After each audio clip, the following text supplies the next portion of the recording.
కావలి పట్టణంలోని 10, 11, 12 వార్డులలో మంగళవారం జరిగిన రామిరెడ్డి ఎన్నికల ప్రచార యాత్ర ఆద్యంతం జనప్రపంచనమై సాగింది. ఎంపీ అభ్యర్థిగా బరిలో దిగుతున్న విజయసాయిరెడ్డి, ఎమ్మెల్యే అభ్యర్థిగా బరిలో దిగుతున్న రామిరెడ్డి, ప్రతాప్ కుమార్ రెడ్డి, రాజ్యసభ సభ్యులు మీదా బస్తాన్ రావుల ఆధ్వర్యంలో జరిగిన ఎన్నికల ప్రచార యాత్ర దద్దరిల్లింది. అభిమాన నేతలు రావడంతో ఒక్కసారిగా పట్టణ ప్రజలు జనసంద్రమై ప్రపంచనాన్ని సృష్టించింది. అడుగడుగున నేతలకు మహిళలు హారతులిచ్చి స్వాగతం పలికారు. పూల వర్షం కురిపిస్తూ తమ అభిమానాన్ని సాటారు. కిక్కిరిసిన జన ప్రపంచంలో నేతల ప్రచార యాత్ర అదరహో అనిపించింది. దారి పొడవునా జనాలు బారులు తీరి నేతల రాక కోసం ఎదురు చూస్తున్నారు. బాణుడు బగబగలను సైతం లెక్క చేయకుండా తమ అభిమాన నాయకుల కోసం పట్టణ ప్రజలు ఎదురు చూసి మరీ అభిమాన స్వాగతాంజలి పలికారు. డప్పు వాయిద్యాల మధ్య అభిమానుల కేరింతల నడుమ ఎన్నికల ప్రచార యాత్ర ఆద్యంతం విజయయాత్రగా సాగింది.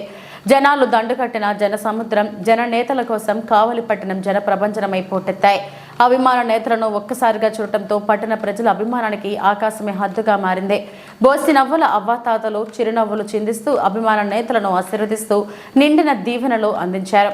ఒక పక్క డప్పుల దరువు, మరోపక్క అభిమాన నేతలు ఒకే ప్రచారంలో రథంలో కనిపించడంతో పల్లెల్లో ఉన్న జనం పులకించిపోయారు.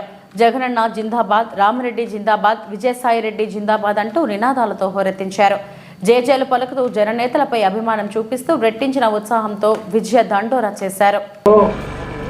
10, 11, 12 వార్డుల సోదరీమణులందరికీ కూడా నా హృదయపూర్వక నమస్కారం. ముఖ్యంగా మనం అభివృద్ధి గురించి మాట్లాడుకుందాం.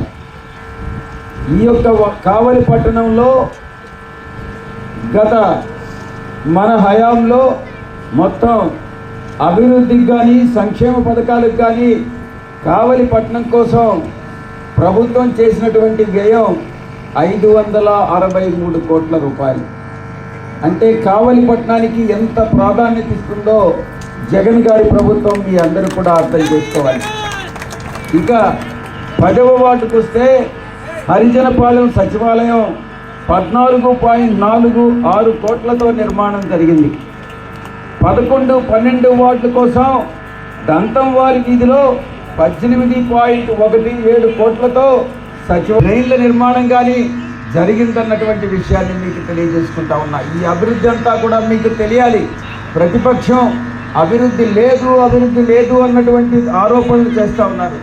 మనం ఎంత అభివృద్ధి చేస్తున్నాం అన్నటువంటి విషయాన్ని మీరు గ్రహించాల్సిందిగా విజ్ఞప్తి చేసుకుంటా ఉన్నా.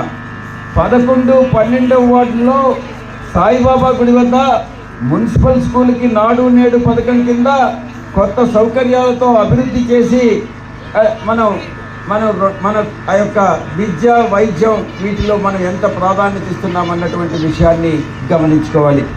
ఇక రాబోయేటటువంటి 5 సంవత్సరాల కాలంలో మనం ఏం చేస్తాము అన్నటువంటి విషయాన్ని ముఖ్యంగా మీకు తెలియజేయాల్సినటువంటి అవసరం ఉంది. ఇక్కడ 10, 11, 12 వార్డుల్లో మీకు పట్టాలకు సంబంధించిన సమస్య ఉంది. నేను కానీ ప్రతాప్ రెడ్డి గారు కానీ ఇద్దరం కూడా మీకు పట్టాలు ఇప్పిస్తామనని సభాముఖంగా తెలియజేసుకుంటా ఉన్నాం. తప్పకుండా 100% మీకు పట్టాలు వస్తాయి, వచ్చి తీరుతాయి. మన జగన్మోహన్ రెడ్డి గారి హయాంలో రాబోయే 5 సంవత్సరాల కాలంలో అని చెప్తా ఉన్నా. ఇక తుమ్మలపేంట రోడ్డు, ట్రంక్ రోడ్డు నిర్మాణాలకి మనం హామీ ఇస్తా ఉన్నా. వైకుంఠపురం దగ్గర రైల్వే ఫ్లైఓవర్ బ్రిడ్జిని నిర్మాణానికి పూర్తిగా వాగ్దానం చేస్తూ ఉన్నాం. 10వ వార్డులో అంబేద్కర్ భవనం పూర్తి చేయాల్సి ఉంది. 12వ వార్డులో అరుంధతిపాలెం, రాముడిపాలెంలో పెండింగ్ ఉన్న రోడ్లు, డ్రైన్ల నిర్మాణం పూర్తి చేస్తామని హామీ ఇస్తా ఉన్నా.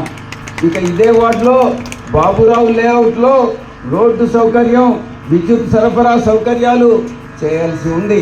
ఇక పక్కన కృష్ణ దేవాలయం రోడ్లో మీకు రోడ్ల నిర్మాణం